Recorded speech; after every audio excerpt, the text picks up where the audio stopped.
Hey there, everybody. Matt Carter here. I'm Jessica Carter from CARTERMATT.com. This video is a reaction to The Bachelor episode 5, and what an unholy mess of 3 hours was this. I mean, ABC somewhere, you've got some poor political correspondent who's just like desperate to talk about the caucus results, and then everyone else at the network is like, nope, we got to spend an hour of our programming tonight talking about Tammy and what Tammy said and what Kelsey said. And it seems that everyone on social media wants that too. I was expecting to see Twitter all trending topics all about who's winning Iowa. Yeah. Nothing. It's all Tammy, Victoria F, Bachelor. What is going on? This was so messy. I have a lot of different questions. It was so messy. Before we get to some of them, if you do like this video, give us a like, subscribe, and hit that notification bell so you don't miss any other updates. This question's going to be a little bit off the beaten path, but is there anyone on this season that you're actually thinking right now is a viable candidate to be the Bachelorette? Because Natasha. Okay, I know that maybe she's not viable, but she's viable in my mind. I am so happy she got a rose tonight. Yeah. She's just very real, and I like that she calls Peter out without causing the drama. Yeah. There's just something so inherently likable about her. Yeah. She hasn't gotten enough screen time that I think that she's going to get the Bachelorette, but I like her. There are 3 people amidst like what seems to just be it's basically almost as though the Bachelor Mansion is almost always burning down, and I think there's like 3 people who could be the Bachelorette who could save it. Madison, Yep. I would go with Natasha. I think she's capable, and Kelly, I think Kelly probably just feels like, you know what? I went on this as some sort of like bizarre experiment because I want to know what people put themselves through. I think Kelly is just like desperately seeking a way to get out now. Yeah, well, Kelly's an interesting idea because she did call Peter out on all the drama and rewarding the drama and stuff like that. It would be really interesting to see Kelly be the Bachelorette because she's so not about the drama. Yeah. And that's what this show has a ton of. So just for pure entertainment, to see somebody who doesn't want to deal with the drama and throw her on as the lead of a show that's all about burning the drama to the ground, I would watch that. You know who she kind of reminds me of now? She reminds me a little bit of Charlene from Juan Pablo season, where it was kind of obvious the whole time that like you could probably be doing something else, Kelly, that might be a little bit more productive than this. And yet here you are still on that. I could see Kelly eventually being like, you know what? Peace, and just walking off this season too. I think they built up the whole sort of thing of, they met before the show and they had their moment at the hotel and all that sort of stuff. And then they went on this one-on-one. It was all kind of like, oh, is there really something here for us? Or is it just because we had this moment before the show and all that sort of stuff? And I don't know 100% for me if it was really answered. I don't know either. Only thing I do know is I think Kelly's one of the big winners in this episode, mostly because I'm not thinking about her cheating in the group date earlier in the season anymore. It actually, like, she was so into this then. It's like now she is just like, she has packed her bags and is ready to check out of this place in Costa Rica. Yeah, and I kind of wonder, like, how many women do go on this show for the right reasons and they're there to actually see if this process can work for them. Yeah. And this season has been so messy, and Peter has handled a lot of these things so tremendously badly. Yeah. That the women like Kelly that are there to see if this process can work can't get past all the nonsense that's going on of how many cocktail parties have been canceled and how messy everything is, and people are coming back and people are leaving and then they're back, and it's just so messy that I don't know if she really understood that this process is like this. I don't know if she did. I think she knows. It feels almost like she's entered herself in a science experiment, and now she wants to leave and go write up the results and share them. But, Kelly, Godspeed to you whenever you do end up inevitably leaving this season, because I feel like it's going to happen, and I feel like you're going to do the leaving, and that Peter's not going to get a chance to eliminate you. The thing about this season that's really interesting is that there feels like, actually, even just this episode, there's a lot of people in this episode that feel like they don't know how this show works, or that they thought they were going to be able to kind of beat the odds on how this show works. Like, McKenna's a really interesting idea of this, or example of this, because she almost feels like one of these people that feel like the man should be putting a little more into what's going on. And in general, I kind of am that type of woman as well. I like my man to put into me and to come to me a little more. I'm a little more reserved, like it seems like she is. Yeah. You can't be like that on this show. If you're going to be on the show, like, I feel every episode she's complaining that she isn't able to put herself out there more, that she's not able to have that time with him more. And it's the same song and dance every episode, but this show doesn't really allow for you to sit back and wait for Peter to come to you. You have to be out there, putting yourself out there, and you can't complain at the end of the episode that you haven't done that. Yeah, the other, glaring example, McKenna's clearly one. Tammy, I don't want to turn into the Tyra Banks gift just saying, I was rooting for you. But Tammy, she just goes so off the rails in this episode. And it starts with the classic Bachelor faux pas. Tammy, you have not had a one-on-one date. You're not getting a lot of group date roses. You cannot be the person in the house who's going to go and tell on what other people are doing and thinking. And beyond all of that, it's one thing if Kelsey was like crying for 5 minutes and then like laughing maniacally about it and being like, oh, I'm going to make everyone think that I am being emotional when I don't care. It's just like, she's just crying a lot. It's not always the best, but you don't need to be the one who goes and shares that with Peter. I also feel that this is a show that encourages these types of emotions to come out. Yeah. They put everybody in a really difficult situation. Then they allow booze whenever you want it, which is what people do sometimes when they're feeling emotional. Then we have like just the whole like makeup of this show. You've got one guy, a bunch of women that are all dating him. Everybody's kissing him. Everybody's kissing him in front of you. I understand where she's coming from. Like, I'm not really built for this type of a show, but she is also clearly not built for this type of a show. You have to have a harder skin going into the show because he's going to be dating a bunch of people. You're going to have to be sitting back and watching it. So, Tammy, you can't really kind of... And I'm rooting for Tammy, too. I liked her so much, and I still do like her. But this is a difficult show. You start to get emotions for Peter. This is what's going to happen. She's had the one-on-one date with him. She's growing closer than maybe some other people are. It's difficult to watch the man that you're falling for going off with other people. You're privately back at the mansion. Yeah, it's on TV, so it's not all private. But you are privately back at the mansion. So if you're going to be upset or you're going to cry it out, you're going to scream it out, you're going to swim it out, whatever you're going to do, you're going to drink it out. This is the time to do that stuff.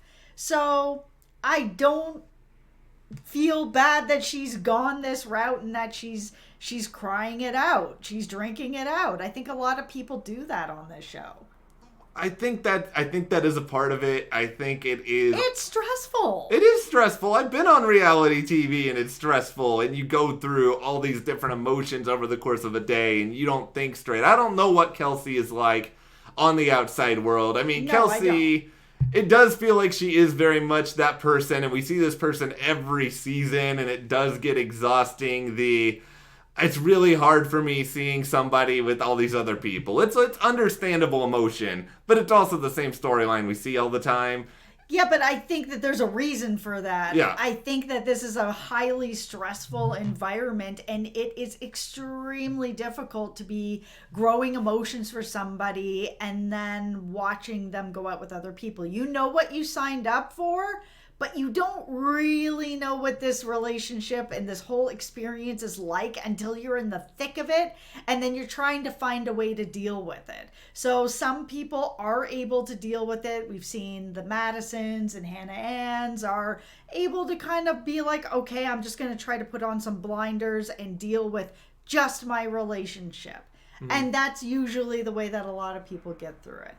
But then you do have people that break down each season because I think you don't know how you're going to deal with it till you're in the thick of it.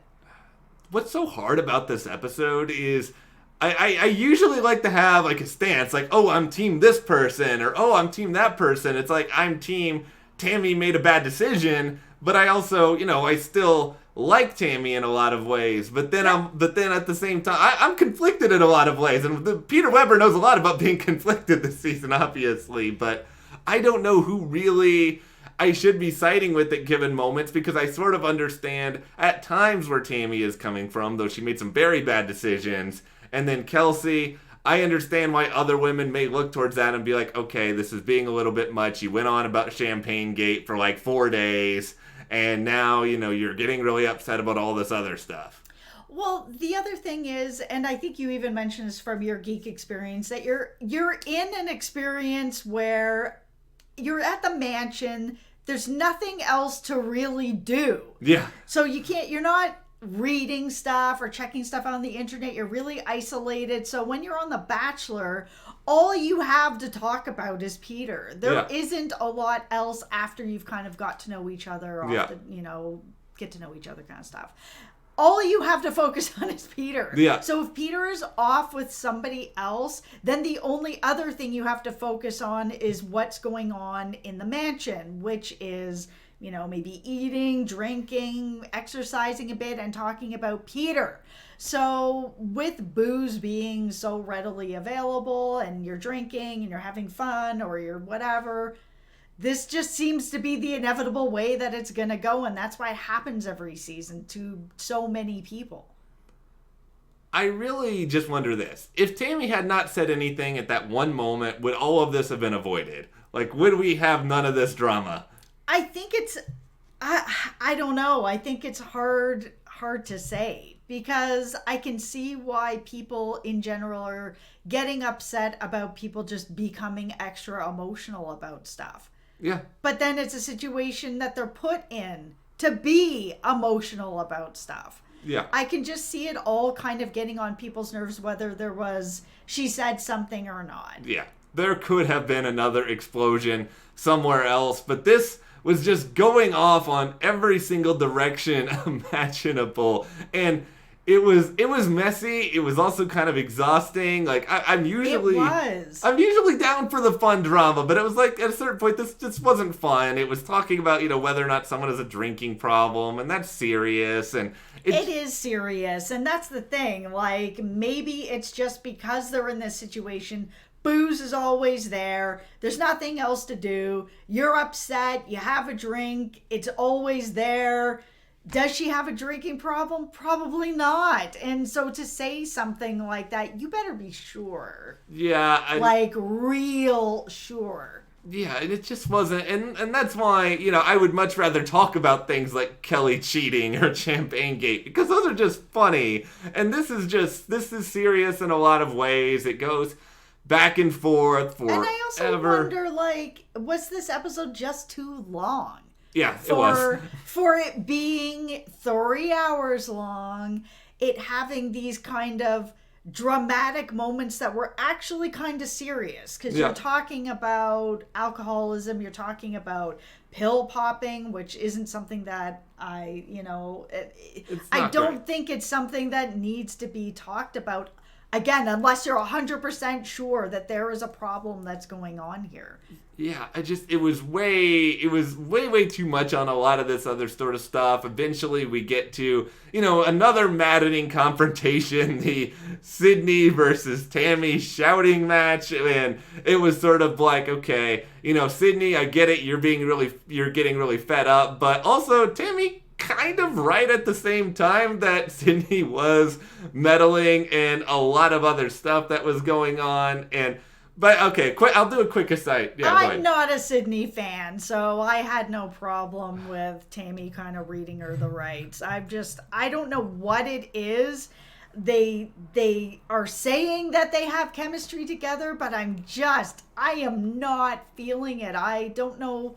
I'm sure she's probably perfectly nice in real life, but like on this show, she is just rubbing me the wrong way, and I can't put my finger on it. I think it's mostly that she's a part of a contingent this season. It's not just her, but I feel like a lot of people are really sort of using the, I'm wonderful and perfect and everyone is around me is bad sort of strategy, where it feels like a lot of people are sort of putting other people down in order to build themselves up. And I think you have occasions also where people have gone through, serious things in their past, and I'm not speaking so much towards that. It just feels more like there's a lot of people who are constantly like deflecting and putting all the blame for situations on other people on this show and sort of protesting their own innocence all the time. And I just wish people would own their own frailty, because it's okay to be imperfect and say and do things that are... Peter, to his credit, as bad as he has been at times, he has also admitted when he is being wishy-washy and apologized for it. I wish... Yeah, Peter has done a good job of that this season. I wish more of the women would take that road here or there. And I just think it's frustrating to see, a situation where Tammy's done some bad stuff. She's made some bad decisions, and then Sydney's going at her, where Sydney has also went and spread a lot of drama and told Peter certain things. The only difference is, the things that Sydney said about ALAYAH, they weren't on the same level of severity as what Tammy said about Kelsey, but still, there was a lot of drama there. And also, social media drama. This is where I get to the real ridiculousness. There's an episode of The Bachelor going, but then at the same time, there's also Bachelor social media that's happening, and that's almost its own program. And somebody posted on Twitter tonight yearbook pictures from Sydney proclaiming that she was popular and in beauty pageants and successful, and that she was never in the bathroom, or implying that she was never in the bathroom. And, Sydney's responded to this and said, I could still be victim of these different things and could have been bullied. And, Sydney's right. Sydney's right. I'm not a fan of Sydney, but Sydney's not wrong. No, she's not wrong. But this is where we are, people. On the night of the Iowa caucuses, where people are trying to determine the future of this country, here we are sharing yearbook photos from someone in beauty pageant garb that act as though they were never crying in a bathroom. Yeah. You're welcome, America. This is where we are. Okay, well, we have to, I guess, at least briefly talk about the group date, this Cosmo photo shoot, which, by the way, how much is Hannah Ann after this just like pounding her head against the wall because she's the professional model and she doesn't win it again? She is, but I don't know. It's just, I think it's too obvious that she's going to be winning it. And here's the other thing, just in general, like, we know kind of who the front runners are, and we've got the Madison, we've got Hannah Ann, we got Victoria F.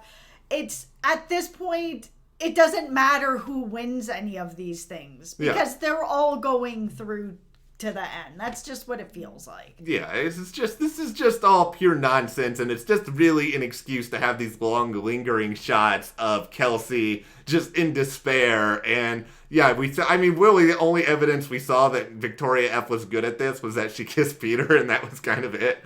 Yeah, that's pretty much what it was. I think that the photographer was like, oh, this person's actually willing to take some chances. Yeah. And to get good photos, you need people that are going to be willing to take chances. Yeah.